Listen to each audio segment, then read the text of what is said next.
लौह पुरुष सरदार वल्लभ भाई पटेल।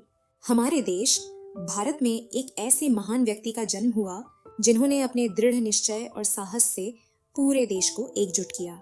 हम उन्हें लौह पुरुष के नाम से जानते हैं।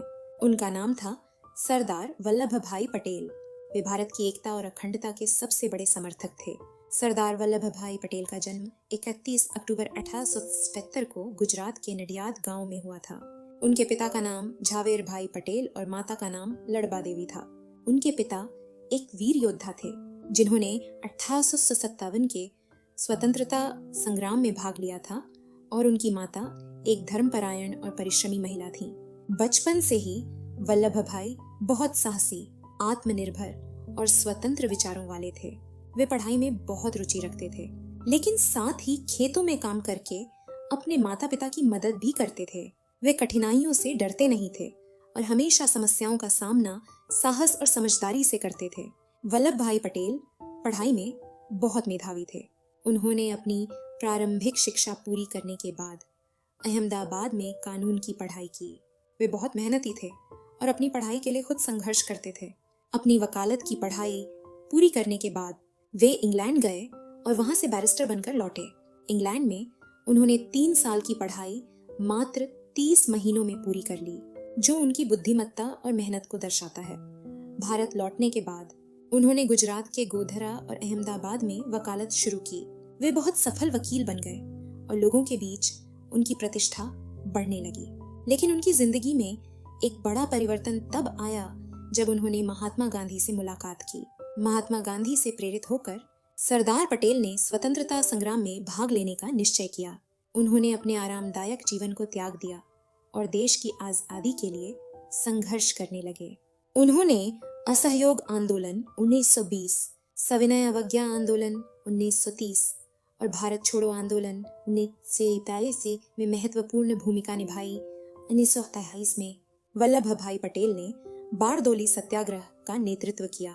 यह आंदोलन किसानों पर लगाए गए अत्यधिक करों के खिलाफ था।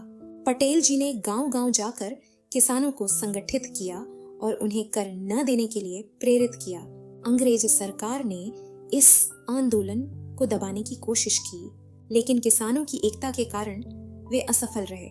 इस सत्याग्रह की सफलता के बाद वल्लभ भाई पटेल को सरदार की उपाधि दी गई, जिसका अर्थ होता है नेता।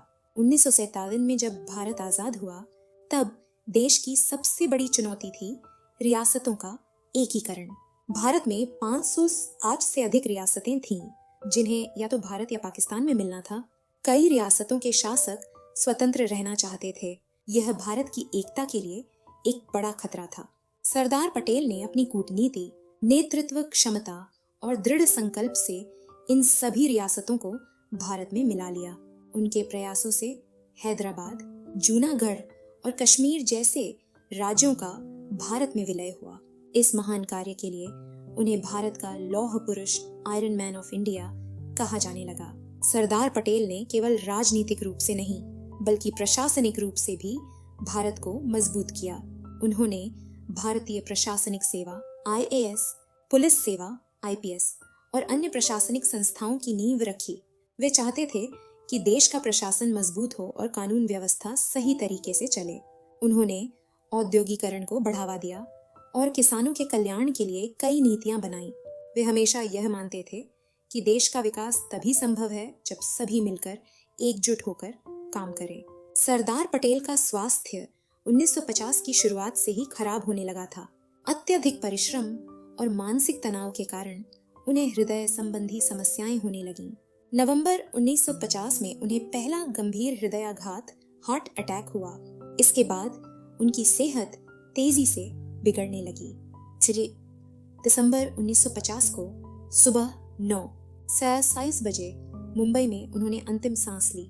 उनके निधन से पूरा राष्ट्र दुख में डूब गया और उन्हें राजकीय सम्मान के साथ अंतिम विदाई दी गई। उनकी याद में स्टैच्यू ऑफ यूनिटी बनाई गई, जो दुनिया की सबसे ऊंची प्रतिमा है। यह प्रतिमा गुजरात के नर्मदा जिले में स्थित है और यह 182 मीटर ऊंची है। सरदार पटेल की यह कहानी हमें सिखाती है कि अगर हम सच्चे, मेहनती और साहसी हों, तो हम भी अपने देश के लिए कुछ महान कर सकते हैं। हमें भी उनके बताए हुए मार्ग पर चलना चाहिए और अपने देश को और मजबूत बनाना चाहिए।